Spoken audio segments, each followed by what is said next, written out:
Hi, Storage Defender is the pioneer and leader of providing smart units as a service. We provide tenants peace of mind over their valuables and facilities, more profit per unit. Our smart unit service is very easy to install for our facilities. Tenants of all ages love it because there's no app required. Storage Defender sends a simple text message whenever it sees motion to the tenants. We offer our partners a pay-as-you-grow service model and a complete marketing package to help them maximize their revenue. Reach out to us. Thank you.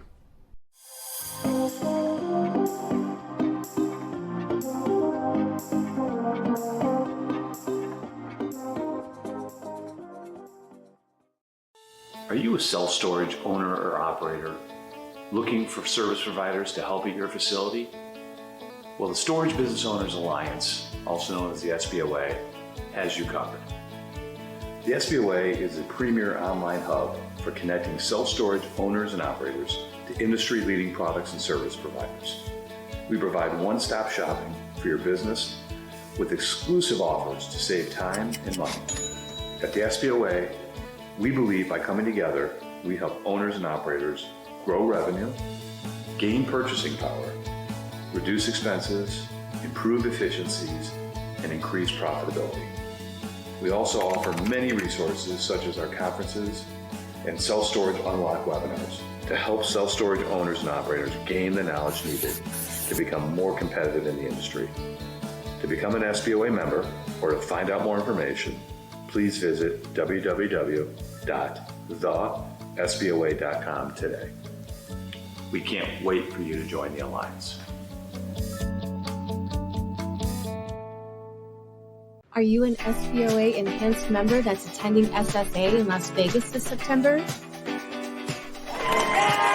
Well, pack your bags, we're going to Paris. That's right, join us at the Eiffel Tower restaurant on Tuesday, September 3rd for the best party in Vegas. Not an Enhanced member yet? Sign up today, it's free. But hurry, there are a limited number of spaces available. Remember, you won't need a passport, but you will need an SBOA Enhanced membership to get your exclusive invitation. Sign up today at www.thesboa.com/membership. I have some pretty sweet dance moves in that video, if I do say so myself. Good morning, everyone. Thank you for attending another Self-Storage Unlocked presented by the Storage Business Owners Alliance, better known as the SBOA. For those of you that don't know me, my name is Jessica Johnson. I am the president of the SBOA, and we thoroughly enjoy putting these webinars out there for the industry to help continue your education with some of our trusted partners in the industry that we know, like, and trust and like working with. And you'll see some of them today on today's episode. So real quick, I just want to go over two quick housekeeping items. I see a lot of you are already chatting in the comment section. That is how you will interact with us today. So welcome, everyone. Keep putting your name and where you're from so we can get to know you. We will also keep this interactive as possible. So when you have questions, pop those questions there for us. Don't have to wait till the end to ask questions. You can ask those as we go along. And we're going to ask some questions of you. We put some poll questions out there in the chat. So if you could take the time to keep your eye on the chat while listening to our panelists today and answer those poll questions for us, we would greatly appreciate it. And we'd like to give a shout out to all of our partners that help us put on these webinars, especially Storage Defender today. They are today's sponsor for the webinar. So thank you, Storage Defender and team. We also have Storage Asset Management, the Storage Group, and Spacebox Management. So thank you to everyone that was joining us today. And you're going to get to know these people here shortly. So first up, I have our co-host with us today and moderator, Mark Seary from Storage Defender. Good morning, Mark. How you doing, Jessica? I'm rocking and rolling. We got a lot of people watching, so this should be a good one. We're going to talk all today about marketing and monetizing smart facility automation across generations. Say that. Right. You said that without even twisting your tongue. And absolutely, we got a great panel today. I do note that your dance moves were good, but I also have to say Iris did pretty good in that commercial too. I noticed you both. So that was very cool. Thanks, yeah. Mark Seary, CEO of Storage Defender. We're the pioneers of smart units as a service, and we focus on smart facility automation. It's near and dear to our heart, and we are really excited, Jessica, on this particular panel. We were joking before, right? We have 100 seats, and we filled a 100 seats. And I said to the panelists, that's not surprising because we got experts on this panel that market facilities or have facilities that they market. And it's that kind of superpowers that we're going to talk to today about smart facility automation. So let's bring them on, Jessica. Awesome. All right. Well, thanks for that intro, Mark. Next up, we have Heather. Good morning, Heather. Good morning. I'm Heather McCombs with Spacebox Management, and I'm really excited to actually be on here with you guys finally. Yeah, no, we see you all the time out at the shows. And Heather, you also are the executive director of the Mississippi Self-Storage Association. So you've got a big role there too, right? Yep, we're almost there for our annual conference. That's just next month. Yes, it is. Awesome to know. Anyone that's interested that's in the state of Mississippi, please reach out to Heather. We'll give you her contact information at the conclusion of today's webinar if you're interested in attending that event. We've been the past several years. It's a great event. So can't wait for that one, Heather. Good to have you here with us today. Thank you. You're welcome. All right. Next up, I have Melissa from Storage Asset Management. Good morning, Melissa. Hi, Jess. How are you doing? I'm good. How are you? Good, thanks. Thanks for having me. I'm Melissa Stiles, the Chief Marketing Officer for Storage Asset Management. We are a third-party self-storage management firm, only third-party management. We don't own any of the facilities, and we're currently just under 600 facilities in 37 states. It's amazing. You guys are growing exponentially throughout the past few years. We've watched you grow, and I'm happy for you guys. So kudos there to you and your team, and thanks for being here with us. All right. Up next, our final panelist, I have Steve from the Storage Group. And Steve is joining us. He's actually at a conference right now. Steve, tell us all about you. Hey, thanks, Jessica. Hello, everybody. My name is Steve Lucas. I'm the CEO and managing partner for the Storage Group. We are a digital marketing company within this space. We produce all types of websites, custom type websites, along with digital marketing. We also were pioneers in the online move-in with Click and Store back in 2010, performed the first online move-in on a website. So we're pretty proud of that. And lastly, we have won again, 2 years in a row now, ISS Best of Business marketing firm. So we're pretty excited about that. And just shortly, you see all these racing suits behind me. I'm at the Arkansas Self-Storage Association show here. And it's weather's been hot, beautiful, but nice resort, Oak Lawn Resort. So great to be here. Awesome. Thank you. I have FOMO that I'm not there with you guys, so I hope you're having a good show.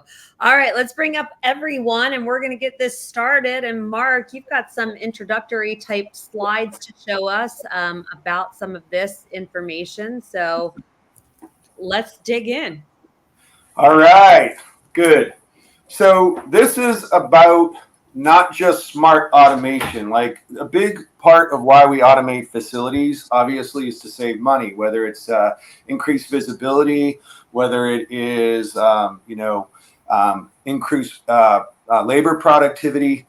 But when we have these facilities, we also can market them and ultimately monetize them. And we're going to talk about a whole range of topics today. We got a nice cloud of all the different topics that are out there. But before we do, we want to go back to, we always, Jessica and I and others always plug this. It's now over a year ago, believe it or not, Jessica, but every 3 years, our SSA, our Self-Storage Association, publishes a amazing demand study. And, we call people's attention to that. So we're going to bring up just a couple of these to set the scene here.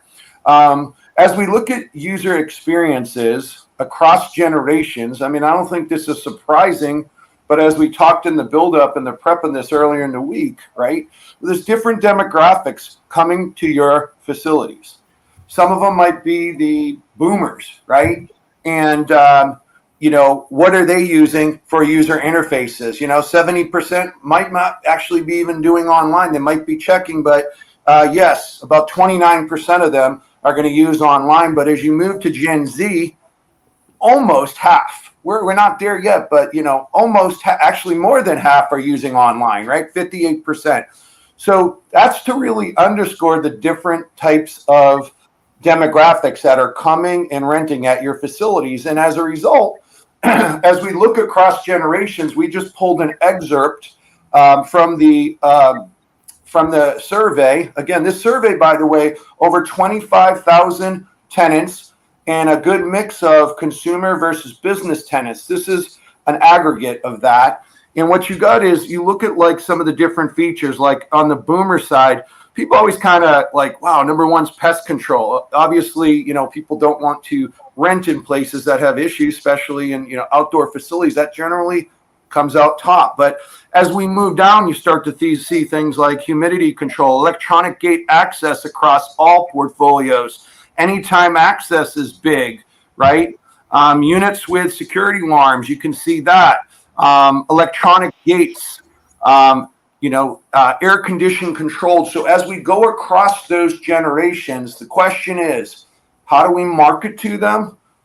First of all, what features are we actually pragmatically marketing and offering, right? How much are we offering them for? How do we market them? Like what kind of results? And that's what this panel is going to tackle. So we're going to hit about 5 areas, and we're going to just kind of round robin between us and grapple. Let's just do a quick, kind of a quick thought from each of you, okay, on this. Yeah, Steve, any initial comments as you look at these results? Not necessarily. I mean, we see that, our stats from Click and Store basically tell us about 70% of rentals are happening through a mobile device or a, some type of mobile device. So we do know that each one of these generations do interact with the internet in different ways. But overall, certainly the online experience is becoming more and more important. Yep. Heather, any comments on that, or Melissa? Yeah, it's a big one of, if you put yourself in the shoes of your potential tenants, you want to know what you're willing to pay for, and being able to monetize that for your facility or your business itself. Yeah, just to add to both, I think we're seeing, every year over year, an increase of online rentals. And what happens with that is, as you can see with these, everyone wants a safe, secure facility to put their belongings. And so the more that you can highlight that on your website, the better your conversion. Excellent. Yeah. And like along those lines, right, before we even get into the top sort of 5 features that we're going to focus on, Heather, how important is it from your perspective of staying current with technical advancements? And frankly, what about the risks? You have, by the way, about 10 or so properties, whether owned or under management, whereas Melissa, you're close to 600. So I want to get it from both perspectives. But how important is technology advancements in what you guys are doing? And what do you guys see as the risks if you don't stay in pace? Right. So it is vitally important, even if you don't use some of the latest technology, at least knowing what's out there and what trends are coming about. They can change the way that you run your business, your facilities. It can improve customer experience, improve your security, improve your day-to-day operations, and making it easier for your staff to be able to focus on what actually matters. The big risk of not being in the know, or at least surrounding yourself with the people who are, is that you could have potentially more break-ins if you don't have proper security cameras, or poor Google reviews. If your customers don't like what's going on, if you don't have something that can help them and boost your customer experience, those Google reviews will drop down your SEO ranking, and it just generally brings things down. So being at least in the know helps out drastically. Yeah, Melissa, on your end, I mean, you were with the company when it was 10 or so facilities back, and now you're at almost 600. So you've seen the scalability of a practice from small to extremely large. Same question for you. Yeah, I think it's still, though, is super important because storage is such a localized business. So you're only drawing, 10 to 12 miles out, probably at max, depending on where you're located. So it's really important that you know what your competitors are offering. Are they offering technology that gives you an edge? So just understanding what is out there, what your local competition is offering, is super important, more so than ever. When consumers are searching online, we talked about that a minute ago, they have access to more information, so they can see very easily what the storage facility down the street has compared to you. So making sure that you're either highlighting what you do have or just acknowledging what your competition might have is super important. Good. And Steve, you obviously work with a broad base of customers on the marketing front and also make technology advancements yourself. So the importance of that from your perspective, and also risks if you don't bring your A game to facilities that you guys market. Yeah, so technology is definitely something that's a changing game and a game changer at the same time. I think the biggest thing with technology from where we stand is, and I think Melissa brought this up, but looking at the educational part, really understanding what the pros and cons of the technology pieces that you're looking to put in place, and understanding them thoroughly, because obviously, again, if it's not done correctly, you're going to get poor data, but you're also going to get those poor reviews. And so I think from our side, that's one of the things that we try to coach and teach our clients, and really understand what they're trying to do in their business and fit the right pieces in. Absolutely. All right. Good points, panel. Let's move to our first. Again, we're going to cover 5 areas now. Not necessarily from this, but 5 that the panel kind of corralled around, which regarding monetizing. So we're going to do monetizing. We're going to cover features, the value that tenants place on them, and an eye towards monetization. So let's first talk about anytime access. Do you offer it? How do you offer it? Briefly. And if you do monetize it, what do you charge for it? Heather. So yeah, we offer 24-hour access based upon manager's discretion. It depends on if they're businesses, if maybe it's a nurse who works overnight. Each store is different. Each area that we have our facilities at are vastly different from our New Orleans versus our Cape Coral. But based upon that, we let our managers kind of decide what if they find an actual reason to have 24-hour access. And then we let them, decide if we are going to be charging for it, if it's going to be between $20 to $40 an extra a month. It's just dependent. Okay. Melissa, how about you, again, from a SAM perspective? Yeah, it's very similar to Heather. It's, manager discretion if they have a use case for wanting after hours access, and that varies again by market, $10 to $20. But what it does allow is a tool to close the sale. So we talked about competition. So if this particular tenant really, really needs it, it's something that the manager can then use to close the sale for that tenant and offer them something that the competition may not be able to. Yeah, that's a really good point. I like the 2 of those together. It's not only a way of making money, but part of making money is closing the sales too. I like that. Kind of like the Twin Peaks on that. Steve, from your perspective, are you guys actually offering upgrade on checkout or anything like that so people can opt for it? Is there anything that you guys are doing from a website perspective? Well, so we pretty much go by the demands and what our business clients are looking for as far as a business model for their facilities. So we do have clients that are offering 24/7 access at a premium, so they are charging a little bit more than that.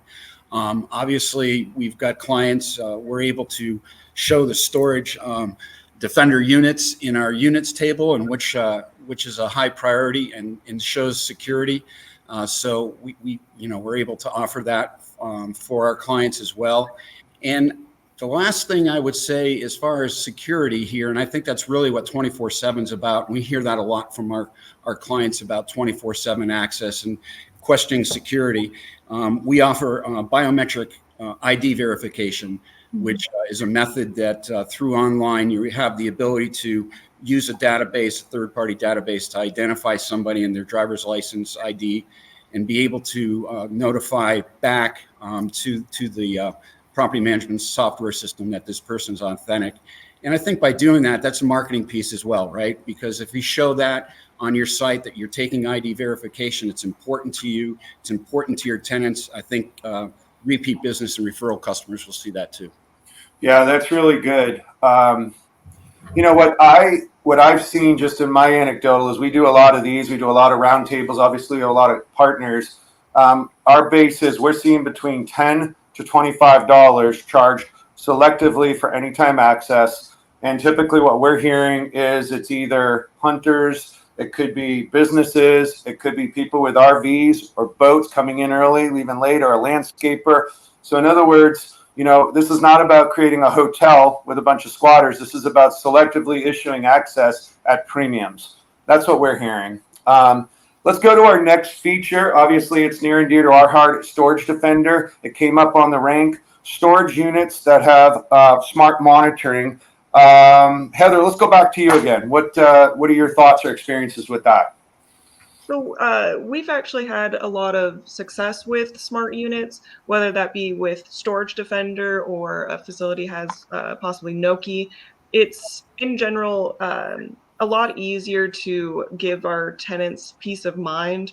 Like we ourselves can, we cover the outside, the building, make sure everything is safe and secure from what we can, but letting the tenants know that their property inside their unit is safe and having something to be able to show or document with actual technology, then we can add, additional $12 a month if they're willing to make that purchase, and it helps out significantly. What kind of conversions are you getting from you've been doing it for one to 2 years, depending on platform technology, not only, Storage Defender, but I know you've been working on other things. Like what type of upsell conversions are you seeing, Heather? With our Hattiesburg site, we are getting every single customer. I think there might be a small bit that haven't converted over, but every new customer is taking on a smart unit. It also helps that our staff they're knowledgeable about it. They know what the benefits are, and they can be able to sell it properly. Well, that's a big part, right? Like while we're automated facilities, not every automated facility doesn't have a manager. So now when we're marketing and we're advertising, we're monetizing, this gives the managers opportunities to be part of actually adding additional value to the company, which is what you're basically saying. Melissa, let's head over to you. Your comments on this. Yeah, so a few things. I think at the beginning, Heather alluded to Google reviews. So we've actually seen Google reviews mention that the customer felt safe and rented here because we had the unit monitoring tools. So again, that helps SEO, helps when other customers are looking to rent, that they're seeing those positive reviews, and especially mentioning the security. The other comment I have on this in general, and maybe as a broader comment on technology, is remembering that, Storage Defender, Noki, we mentioned a few brands. Those are brands that we really know inside the self-storage industry. But to a tenant, they've never heard Noki before. They've never heard Storage Defender before. So what we really focus on is marketing what that actual technology is. So our units are labeled, smart monitoring, keyless entry, if it's the lock, just making sure that we highlight what the benefit is, so it makes sense to the consumer and they know what they're paying for. And then that's the way you can convert and get that upcharge as well. So they're not buying into a brand, but they're buying into what the benefit is for them. Really good point. Storytelling and Google reviews. Both of those are powerful marketing tools, Melissa. Steve, why don't you wrap it up on this particular one? Any comments from your end, from the marketing side?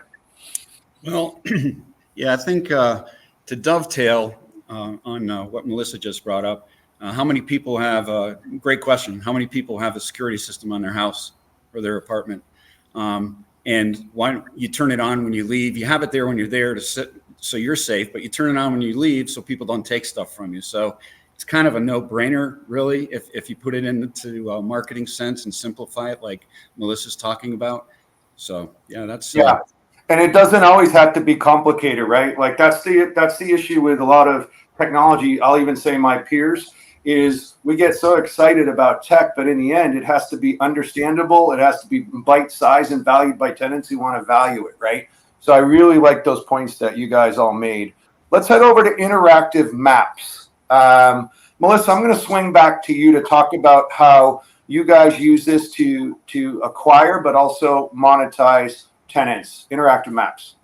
Yeah, so we really did a lot to concentrate on the customer experience, especially as we move into a virtual model. About a quarter of our portfolio is unstaffed. So when we look at that, how do we give them the same level of customer service? So one of the ways is with interactive maps. So when someone rents online, on the phone, or even if they were to drive up and scan the QR code and rent that way, they get a link and be able to use like geolocation wayfinding to be able to find their unit. So it'll say, you're on property, you're here, turn this way, go down this hallway. So we've been able to provide that customer experience, which has been really great. Again, helping reviews, helping just the facility in general. And then the other way we have and use them as well is along with the customer experience. Customers really want personalization and customization more and more so, across all industries. And so we're able to use it as part of our value pricing model, where if you chose the highest level, you can actually select your unit then from the map. So it looks like if you were a concert goer and wanting to choose your location, and we say like, this is the best location, but you have these 5 units to choose from, it really makes them feel like then they're part of the renting experience and gives them a reason to take that best unit price. Yeah, I'm gonna call an audible here. I was gonna go. We'll bring in the others, but just say a few more words. That was our 4th point, which is value-based pricing and the power of choice. Melissa, this is your website, so maybe just bring to life a little bit more of what you just said. However, and then panelists, Heather and Steve, I'll come back to you on interactive Mac and value-based pricing one shot. But Melissa, anything else you want to add regarding value-based pricing since you referenced it? No, I think, in the graphic here tells the story on the best unit. They can choose their own unit from a map, and that's the reason to upgrade. We've seen 1 or 2 of the REITs do this as well, and it's been great for giving them a reason to upgrade and then, making that incremental revenue on that unit. Yeah, and the thing is, like, when we talk smart automation, sometimes we think it has to be the electronic lock, or it has to be smart access or smart units. But having a smart facility is also automating the ability to empower choice and customization. I know you were big on that. You mentioned it earlier. You were bigger on it earlier in the week. So automating empowerment of the tenants to actually guide them, that's part of a smart facility, and that's what you guys have done here, right? Correct. Yep. Allowing the customer to choose. Yeah, Steve, why don't you go ahead? I believe you might have some thoughts on this as well. Yeah, well, I'll cover the mapping and then I'll come back to this. But yeah, the mapping, we offer 3D. We're the only ones in the industry offer 3D mapping of the facility. So we have the ability for people to filter what they're looking for as far as size, maybe some different items, security, storage defender, different items that they might be looking for. And it'll actually point out those units in a 3D fashion, which is nice. You'll be able to see the office, restrooms, things of that sort, points of exit and entry. So the 3D mapping is a pretty good tool to have. And then Could I ask a question on that? Yeah. So I'm going to hit you with an unplanned question, but what percentage, is it a big percentage that's using it today of your base, a highly growing percentage, or still early on? Like, where in the life cycle are we with the adoption of 3D or even just mapping in general? Yeah. So most of our clients, we actually offer a toggle. So you can go from a 2D to a 3D view of the property. And, that's pretty much standard. So just about all of our clients have the ability to have that. Obviously, some of the property management software does not support that at this point, but we can still make those maps manually. But yeah, I think the percentage of that is growing, especially as you start to see more of the vertical facilities being built, trying to get more efficiency out of smaller property sizes. So we do see that quite a bit. And then, the incremental revenue here with the good, better, best value pricing is huge. I think on average, we're seeing about 33% of facilities that use this offering. We're actually seeing 33% of the people step up at least one level. So you're getting that incremental revenue piece. I know everybody's concerned about managing costs, but we should also be trying to get more money for what we offer out there too. Okay. What about you on your side, Heather? Yeah, so piggybacking off of Steve, the value-based pricing, getting as much as we can with what we have. And Melissa's concert analogy, that value-based pricing is what we use for all of our facilities. If you're not using it, you're kind of missing out on just a little bit extra. And that little bit extra for each tenant could potentially be a big extra in the long run. It's like a popcorn at a movie theater. There's the small, the medium, and large. Most people are always going to, oh, well, the large is only 50 cents more than the medium, and you're just wanting that little bit boost. But now we have a facility that, oh, well, you have the best, and you can have a smart unit. You can add in a protection plan versus what you specifically need on those customization for that unit for yourself and your property. It helps out tremendously. From a monetization perspective, can any of you offer any stats about the percentage of traffic that actually don't stick at street but actually upgrade? Do any of you want to offer that data? Mine's small, so I mean we can see it at the end of the month results on who's getting the best versus just regular standard rates, but it is also dependent on which facility. Some of our New Orleans facilities, they don't really care how close it is to an elevator. They're cool with anything. Do you have a percentage? Do any of you have a percentage? Yeah, as Steve mentioned, it's very close. It's just around, I think, 35% are upgrading of our tenants when we offer it. Okay, perfect. I mean, this is about marketing and monetization. So if you're not doing something like this, I'm not saying you're going to be out 35%, but between 0 and 35%, you're out, because this is an effective way of upgrading and monetizing features. Okay, Heather, I'm going to wrap. Actually, before I do that, Jessica, is there anything that you want to comment on at this point? Like, we're 2/3 through here. Anything that you want to comment, whether on value-based pricing or anything else? No, I mean, I just would say I echo just about everything anyone has said on this panel thus far. It's been a great learning experience, and hearing them all share their insights about their properties specifically. And our properties, we do the same exact tactics. I mean, we're not doing anything different. So okay. All I have. All right, so let's move back to you, Heather. Heather, this is an image of your website. And again, we're talking smart automated facilities using technology, monetizing, and marketing. So now we've got an AI chatbot. Why don't you talk about your experiences with it? Yeah, so AI is brand new in the industry in general, and it is constantly changing. So there's something you might learn can be completely different in a week. AI is constantly learning, whether that's good, whether that's bad, but we use AI as an extra tool to help with our customer service. We particularly use Swivel, but there is other companies out there that can do these types of that have these type of benefits. We on our website right now is our chatbot, and so our chatbot actually will handle about 94% of any customer questions that anybody could ask. Now, out of 185, there could be 11-ish that weren't handled, and that could be something very specific to, hey, can the manager call me? Which then the AI will just send it over to our manager on, hey, we couldn't handle this, so you reach out to this customer. It's helped out. Granted, it's not a, leave it and it'll just do whatever you need. You always need to be constantly checking it, making sure that it is properly doing what it's supposed to do, because sometimes it can be a little bit off, but it's constantly learning. Melissa, your experiences, anything you'd like to add on that?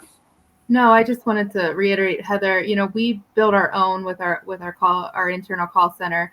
And to begin with, we used a lot of intents that we got either through reviews or through questions through the website or through questions through Google or social media channels as well, to really build that AI technology of what customers were asking. And then every month I get a report of mismatched intents. We run that through AI, and then we rebuild some of the intents to match. So really, to Heather's point, you can't set it and forget it. You need to monitor it. Even though it's AI and constantly machine learning, there's still a piece of it that's a human element. All of the escalation when it says talk to an agent goes to our call center as well. So just ensuring that you're not just letting that flow, that you're actually checking on it, making sure that it's working how it's supposed to be, because it is another point of customer service and could lead to negative reviews if the customer feels like their needs aren't being served. Awesome. Steve, from your perspective, again, bringing in AI chatbots, how it will help on the user experience. Remember, we talked at the beginning, Steve, about the different generations, especially as you move to millennial and Gen Z, using even a higher percentage than 50% on UI. What's your perspective on where we're at today, the benefits, and where we're heading, in the future on that? Yeah, AI, very interesting topic. Could go on for another webinar just to cover AI, honestly. You got 2 minutes.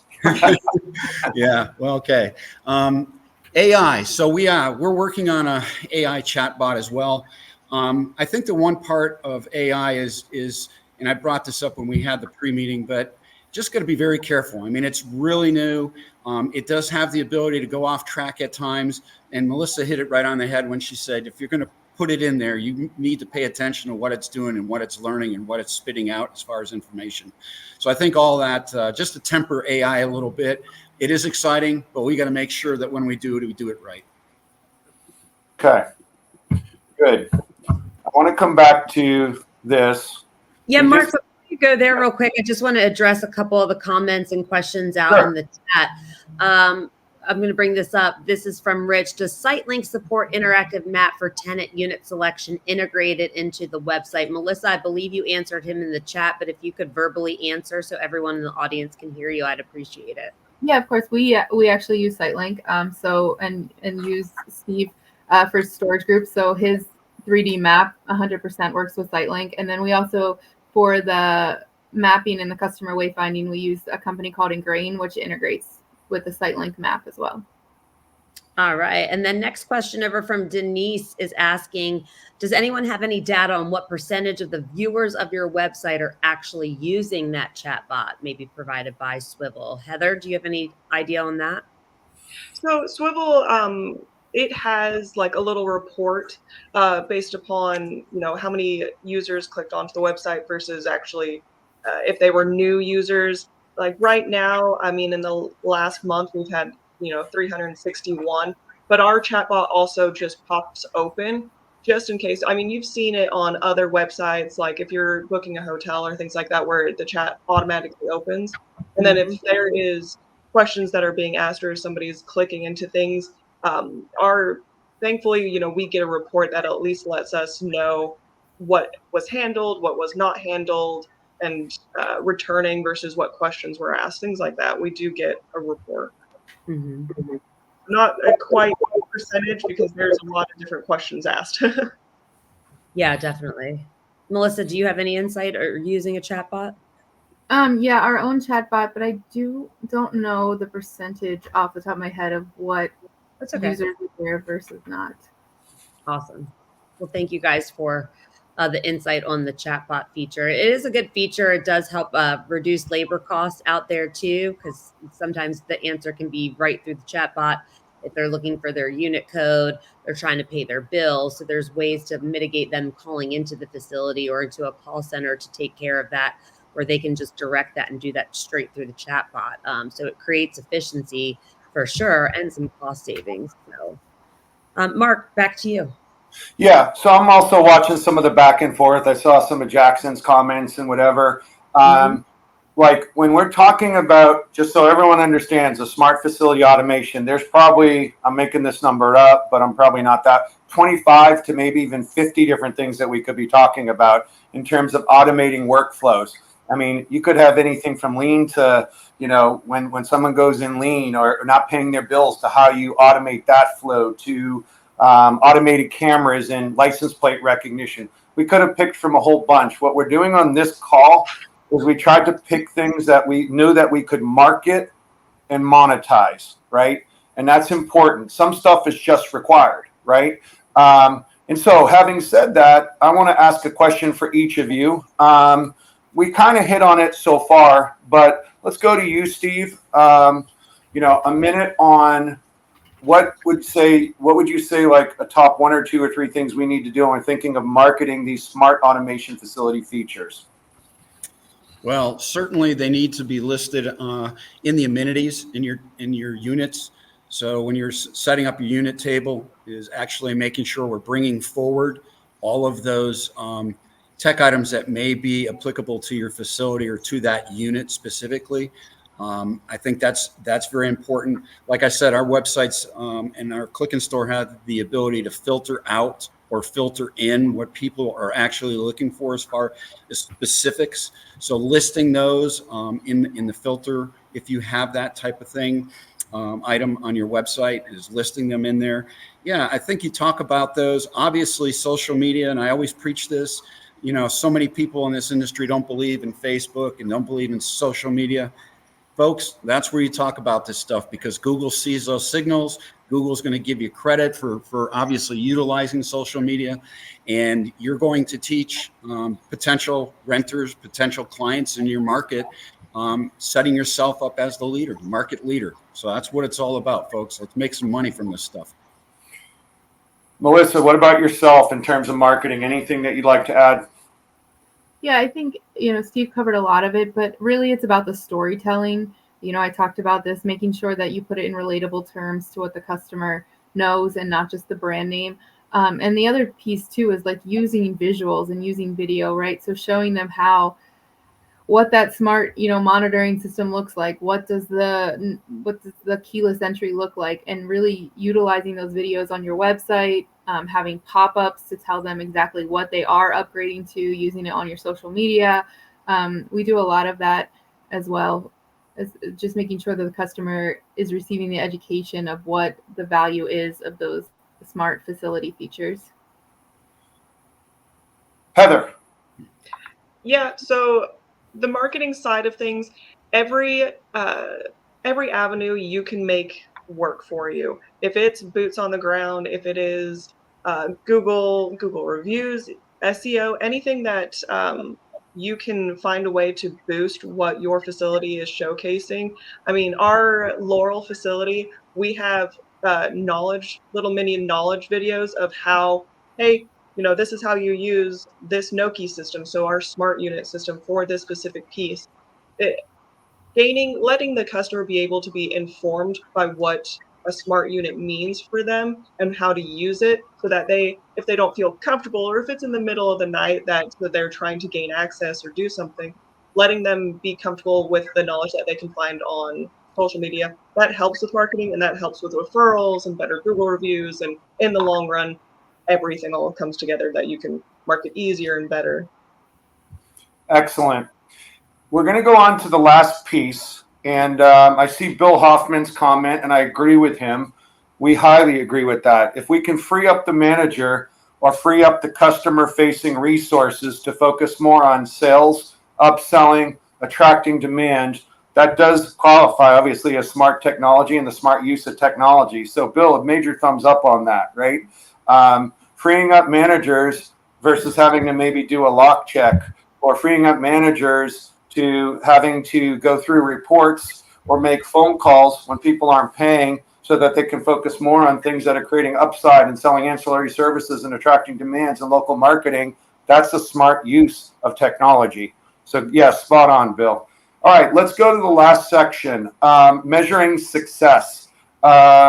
Steve, when we look at, okay, we've invested in this technology, we've invested in this automation, we got this stuff on our website, how do we measure its success? Well, that's a good question. How do you measure it? Well, most website design companies, at least in this segment of the market, will provide some type of analytics and dashboard metrics on how and what's happening with your website.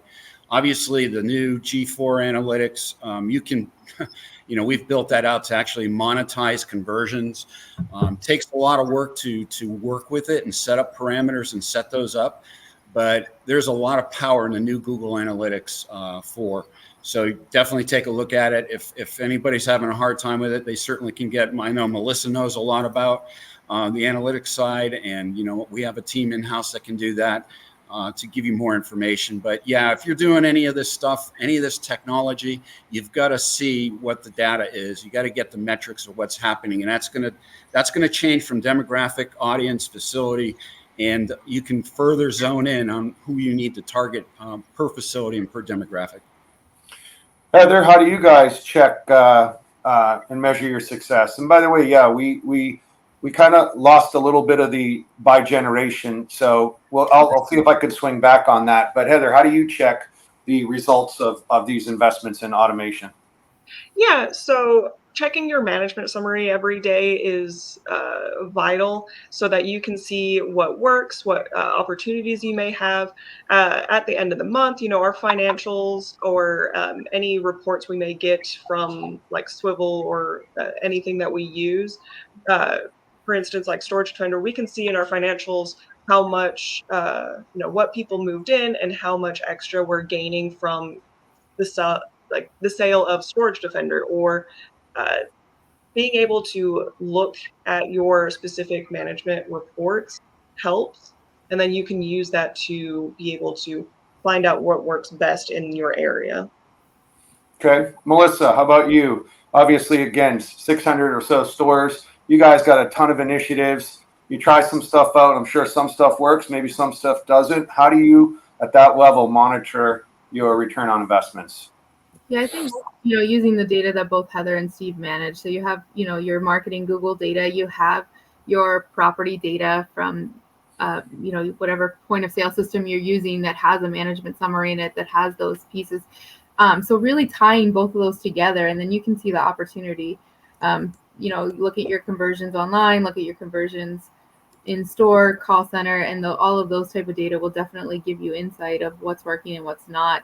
I think, whenever you launch a test, no matter how many facilities you have to have a control group and you have to have a test group, right? So just making sure that you understand what those look like and you're setting yourself up for success and really understanding if an initiative is working. Got it. Okay, and then let's just wind back one last time and then we'll conclude. So we talked about different generations here and here, and we talked about a bunch of different features that tenants would be willing to pay for. Closing thoughts from each of you, starting with you, Steve, in terms of marketing and monetizing across the generations in light of what we talked about. Be your closing statement. Yeah, so I think understanding your audience or your demographic, you can term it either way, is extremely important. We think it's so important that in our dashboard, we actually bring in the U.S. Census demographics for a location. So people can actually see from the U.S. Census who their audience is and really refine that. I think running different types of surveys and questions on social media can tell you a whole lot. People like to engage in social media. So if you're just posting something and it's just a flat out post, you're not going to get much engagement or likes. But if you're asking questions, people want to chime in. If you're asking a survey, people want to be heard. So take advantage of that, and that will help refine your marketing. That will help refine who, which one of these generations you're mostly dealing with. And then you're able to, tweak your website and tweak your different types of technologies to meet this. Or if you don't want to tweak it and you want to continue on the technology side, you're able to communicate with the generations with the way they communicate best. So yeah, understanding your audience is the bottom line. Awesome. Over to you, Melissa.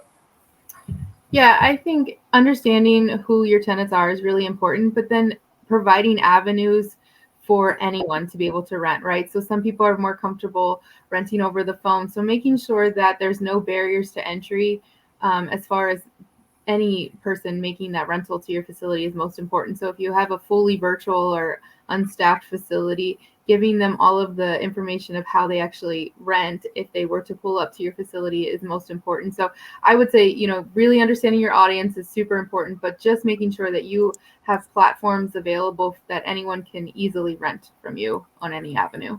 Melissa, I want to ask a follow-up on that, right? Because, given your breadth of stores, given how many facilities, states that you're in, it's hard to grasp for some, like, how could you know every single, person and understanding them? Like, with that level of breadth and that level of diversity, how do you make it personal? For example, online, how do you offer that level of personality that does what you said? Yeah, it's tough, right? And I think, it's using all of the data available. So using, your point of sale system has maps that show you where your tenants are coming from. So using that data to really tie in, and then, making small tweaks on your website. If you know that you're serving, more of a boomer or greatest generation, you give them the phone number and what they need to know if they feel more comfortable running in person or over the phone. If you're in more of a college location, right? So you have probably more of the Gen Zs. Your marketing's probably more around how to do it, the rental from your phone. So it's really tough at that, with all of the locations to really be able to personalize. But again, it's like storage is so localized, so it's understanding and getting good information about each market that you're in, and then tailoring as much as you can. Okay. And Heather, why don't you close it down? Yeah, our locations were lucky enough to have managers be staffed at these locations, and so it helps us be able to understand our tenants, I suppose, easier, just because we have somebody who is there, boots on the ground. So Gen Z, millennials, maybe they don't want to necessarily talk to anybody, and you're going to get one of those tenants that moves in online, sends everything through email, and sets up auto payment. You'll never see them, which, I mean, hey, if it works, it works. Make sure that they know that the mobile app, you can access your gate with that. If it's going to be somebody who's an older generation that wants to come in, have face-to-face, have that, maybe a cup of coffee in the office, be able to talk to a manager, it's really great to have that manager be able to focus on what matters, and that customer is right there in front of them, so they can take them on a tour of the facility, show them extra features, help them plan what best protection plan to use, what best unit to use. Having those avenues all work together. So if somebody's calling and you have a good call center, or you have an AI that can take a payment, your manager can work on what's right in front of them. All of that together, you can manage to gain the general audience, and you be able to still work for each of them. Yeah, absolutely. And, just thinking about it, call center could be another topic we talked about. We don't necessarily market and monetize with a call center, but having that, what I'm seeing, we've been in this almost 6 years now. Melissa, you've been in it a lot longer. Steve, you've been in it a lot longer. But the importance is increasing of call centers, right? And utilizing that as not only as a support, but even on going on offense, right? So good reference to that, Heather. Yeah. So actually, adding on a point really quick for call centers, you can add monetization to that. So if somebody is calling a call center and they're just looking to make a payment, you can potentially add a small convenience fee for talking with a call center for over the phone. If you have something like the automated payment system that they could have just pressed number 2 to get to. So you can add monetization to almost every facet. yeah, and I mean, it's a really good point, because again, that's a really good point. Good call out. And when that call comes in, a trained call center agent who does this all the time is highly equipped to be able to also upsell, whether it be insurance, monitoring, anytime access, stuff like that, right? If they've got that script in place. So this is a good call out. Panelists, I want to thank you today. Jess, I'll bring you back in here. We are at the end where we've talked about a bunch of different things, not exhaustive, but that's what you do in a short session like this. Like Steve said, we could have had a whole session on AI, we could have had a whole session on call centers, but with the ones that we picked, we were focused, and you guys did a great job on talking how we could market and monetize some of the smart facility automation across generations. Thank you, guys. Thank you. And there's 2 quick closing questions, and then I'll go into some closing announcements that we have. Melissa, I'll start with you on this one. What metrics do you look for in GA4? Yeah, there's a ton of data, right, that you get from your website. I think at the simplest level, you're looking at your page views month over month, year over year, and that tells you, are you getting the same traffic to your site? And then we'll give you insight if you're getting the same traffic from your site, but not having the conversion. So conversions is the other one. Maybe it's a pricing data. So on the simplest level, page views, conversions. There's so much more you can get into. You can get into keywords that are bringing people to your site. You can get to demographics, and you can get to bounce rates, those kind of things as well. But if you're looking at two, I would say page views, year over year, month over month, and then conversions in the same timeline. Yeah, and we look at similar bounce rates is important to us too. We want to make sure people are staying on the page as long as we need them to, but moving through the pages quickly as well so they can get to the rental process. Heather, how about you guys? So being able to value what's on your website, making sure everything works really, really well.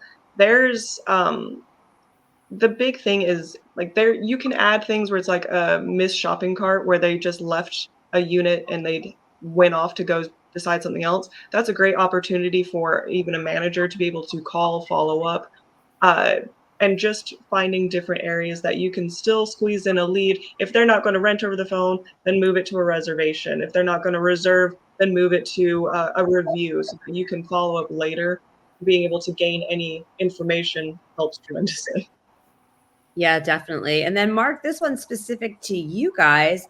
Can Storage Defender Smart Unit sensor report humidity levels to tenants? Yeah, here's our sensor right here. All our sensors have humidity and temperature in them. Happy to talk to you, Eric. We're not finding many tenants, many facilities that want to report humidity to tenants, because honestly, that's going to be some interesting information that we as an industry would be sharing in Texas when you're at 140 degrees Fahrenheit and 80% humidity. But absolutely, we have the ability to do that within our sensors. We have a whole array of sensors. Happy to talk to you offline. But thanks for the question. Yeah, and I'll echo what Mark said. Thanks, Melissa. Thanks, Heather. Steve had to jump because Steve had a roundtable that he's going to go teach at the Arkansas show live. So I really appreciate everyone taking time out of their busy schedules to join us and continue to help educate the industry alongside of the SBOA. So thank you to all of you, especially storage, for sponsoring today. I'm going to go into some closing announcements that we have coming up for you. So we will be back on Thursday, August 22nd for another episode of Self-Storage Unlocked. This one's going to be mastering the art of handling difficult customers. This is a great one. People are temperamental and they're out there and we see them often. So I'll be joined by Melissa Huff, Shannon Charbonneau, Carol Mixon, and Stephanie Tharp. All of these ladies have been around in the industry for a long time. So it is going to be an all-girl gang on our next one. So tune in for that one Thursday, August 22nd, always from 11 to 12 p.m. Eastern Standard Time. If you haven't followed us on social media, we are on every single platform, Facebook, Instagram, all the way to TikTok. So please go out and visit us on social, follow us, learn about us. We announce all of our different webinars, our educational events, where we will be at shows. And speaking of shows coming up, the big trade show, the National SSA Fall Show for 2024 is coming up right after Labor Day, the first week of September. So that's September 3rd through the 6th. That is in Las Vegas at the MGM Grand. You can visit with the SBOA at booth number 108. Booth number 108. You can come see the SBOA. And I know many of the other people that were on today's call will be there in the vendor hall, as well as probably presenting. Speaking of presenting, I will be presenting live at that event on Friday morning to continue kind of this session here. It's going to talk more again about marketing to different generations, what those different campaigns could look like, some of the wording of the campaign. So if you could visit with me on Friday morning and meet me live if you are attending Vegas and for the SSA, would love to meet you, would love to teach you at my session. Also, if you are an enhanced SBOA member, an enhanced membership right now is completely free. So there's no reason you shouldn't be an enhanced SBOA member. You will get an invite to our networking and dinner event that we are hosting. That will be on Tuesday evening. All the information is in our newsletter that we send out on Tuesdays or out on social media.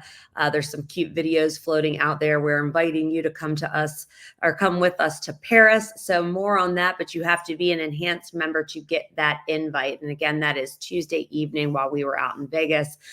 So that should be a really fun event. A lot of people love our events. They ask what we're doing for our next event. We've had some fun ones at the Mob Museum, an ice bar, and et cetera. Bobby McKee's were the dueling pianists. So we're pretty known for our networking events. They're always a good time.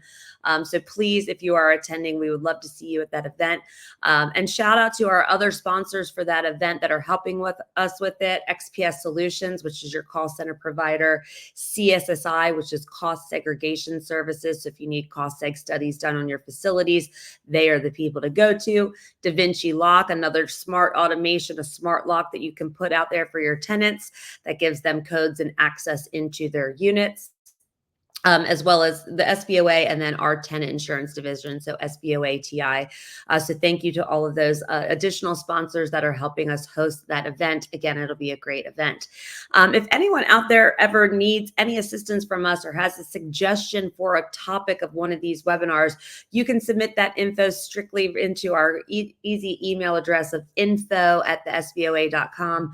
Again, if you have ideas of what you need help on, what you would like to see one of these webinars have from an educational standpoint, again, info@thesboa.com is where you will want to email. So thank you everyone for hanging in with us for this full hour session. We love doing these. We love having you and hosting this for you and keeping the industry educated and safeguarded. So we'll see you back in 2 weeks on August 22nd. I hope everyone has a great weekend. Talk to you soon. Take care.